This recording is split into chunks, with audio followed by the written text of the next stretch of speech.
Hello, hello, hello. Hey, today I wanted to come to you. I have people all the time ask me, what do I need to do? What do I want to change? I want to tell you what you should not do when you're listing your house. So first of all, and like probably one of the bigger things is that you don't want to have personal photos at your house. Here's the thing, people. It's not that they can't see themselves in your house if your picture is there. Actually, just the fact is that people are nosy. They want to see who lives in this house. So if you have your pictures on the wall, that's a distraction. And I'm trying to sell your house, like as the buyer's agent, listing agent, whichever the case may be. I'm trying to sell your house. So let's not leave our personal pictures there. You have a beautiful family, I promise you. But let's not put them on display for showing your house. Secondly, surveillance video. That's another thing that we're seeing a lot of where you're being monitored, or hey, how about that Ring doorbell? And people are listening in to what is being said on, like let's say a buyer's agent and their couple comes in to look at the house, then I would assume if I'm a buyer's agent and you see a Ring doorbell, so somebody could be listening to your call. But technically, we have to tell you guys that a seller's agent will tell you they want you to turn that equipment off so there's no liability there, right, to anything that's going on. As a buyer's agent, I would kind of always assume somebody might be listening. Even though I tell my clients this, sometimes they do come and they go, Beth, we just heard they said they really like the house, or oh no, they didn't like the way the house looked for this reason. So think about that with your surveillance equipment. So you really do want to turn that off while your house is being shown. Next, and this is a big one, you guys, if you have valuables in the house, you need to put those away. Take them to your safe at the bank. Put them in a location that nobody is going to find. Lock them away. I don't ever see clients go through people's drawers or anything like that. However, people do think that happens when their house goes on the market. But just to be safe, put away your firearms, put away your jewelry, put away your money, put away your prescriptions. All those things need to go away when you're listing your house. I don't want the buyer's agents to be able to see that.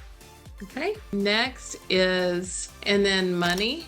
Money has to be put away. It would be really easy for people to have money just sitting on the counter. Let's not just leave that as something for someone to pick up. Just go ahead and take the money out of your house that you might have. I mean, they have banks for those things like money. So next, personal documents. So a lot of times a listing agent does bring a listing presentation once they are listing a house, and it'll have information in there. If you take notes, written anything down, just don't leave that there. And like every now and then you'll see like bills or statements that are maybe on the desk in the office or something like that. Put that stuff away. Nobody needs to see it. I mean, the only time I'd want to see a statement is like if it's a water bill, an electric bill. What are your utilities running during those hot summer months or those cold winter months? And what is going on there? So make sure you just put those away. When I do a listing, I ask people to give me an average of what their utilities are so that I can share that with the buyers, like, so like hot days in the month or average temperature, average cost during summertime, during wintertime, that kind of thing. I always ask for HOA as well. So if you're in an HOA, those costs vary greatly. A lot of times people have safes in their house, very common. They might be in the garage, they might be in the primary bedroom closet, it is suggested that you go ahead and cover that safe. Just hide it altogether, right? If that's something you're not going to take with you, because my goodness, those safes are heavy, right? Then we'll put that, as something for the buyer to note that they can have a safe, if they want it. And I've seen it before where people have just left safes, even though that wasn't even part of the deal.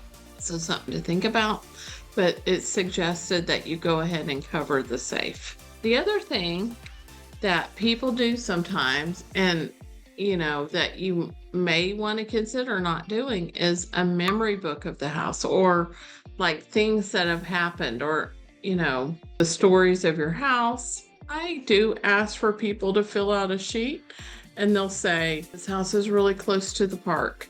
This house is walking distance to the elementary school down the road. Just like things that are kind of factual, but don't put in there, I raised my family here, this is a great house, because that's like super subjective and personal and really doesn't have anything to do with that next family. You don't know what's going to happen, but like something factual, I think you could include. Another thing is you don't want to show any signs of distress, like if you're getting a divorce, if you are having a foreclosure, if you're desperate to get that sale, right? So as a seller, you want to make sure that you have an agent that will highlight you in your very best way.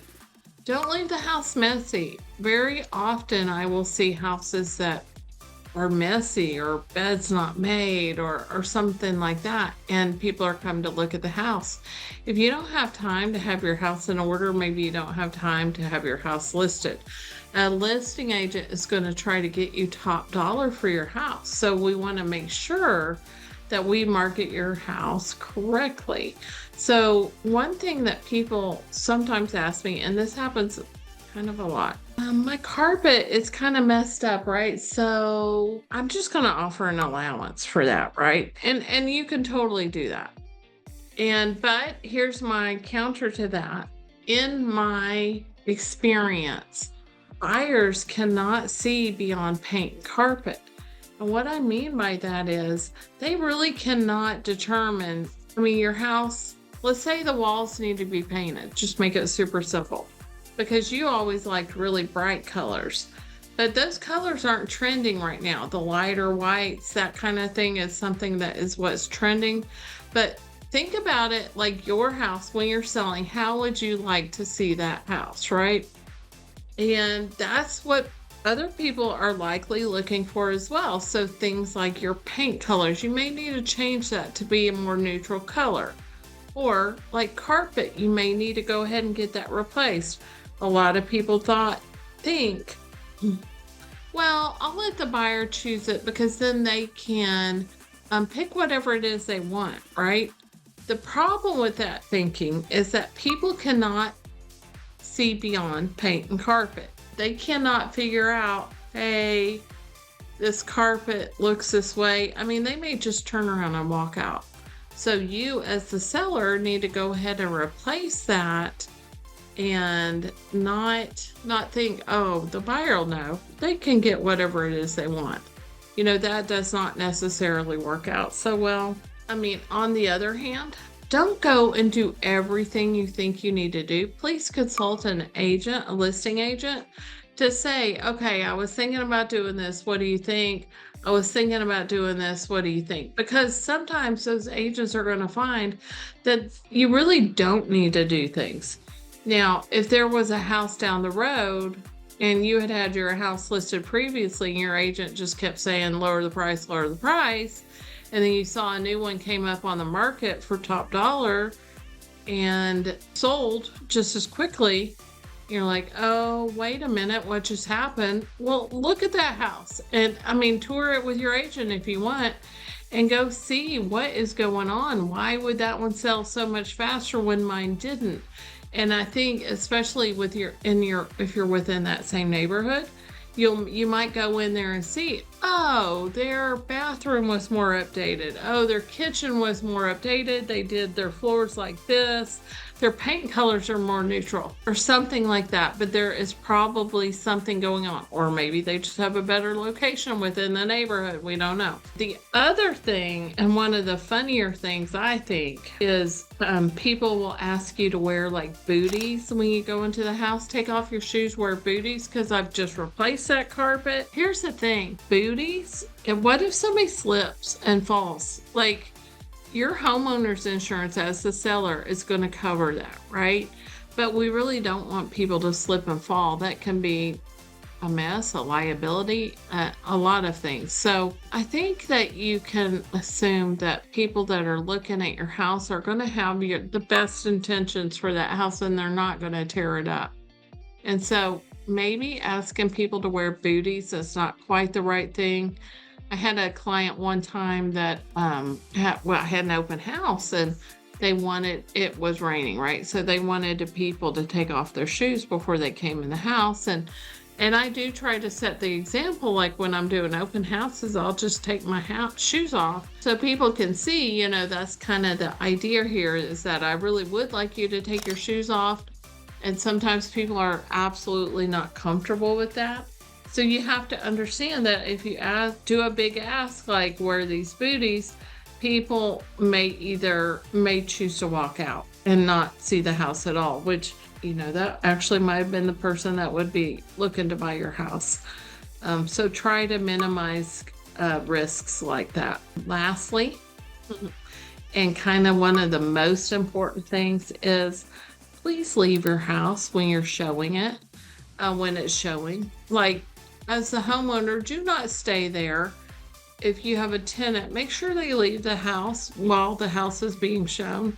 Like, it is extremely uncomfortable for people if you're in the house. Maybe you're not going to say anything at all, but human nature is probably to talk. So you want to make sure that you just don't stay there. Just go on. It's not going to take very long, and they'll get in, get out. So if you do have a specific time window you need, make sure your listing agent can maybe limit how long the showings are. That way, you don't have to feel like you were out all day, or maybe, put windows of time in there so that you will be home at certain times if you have a specific schedule you need to follow. So those are my tips for selling your house.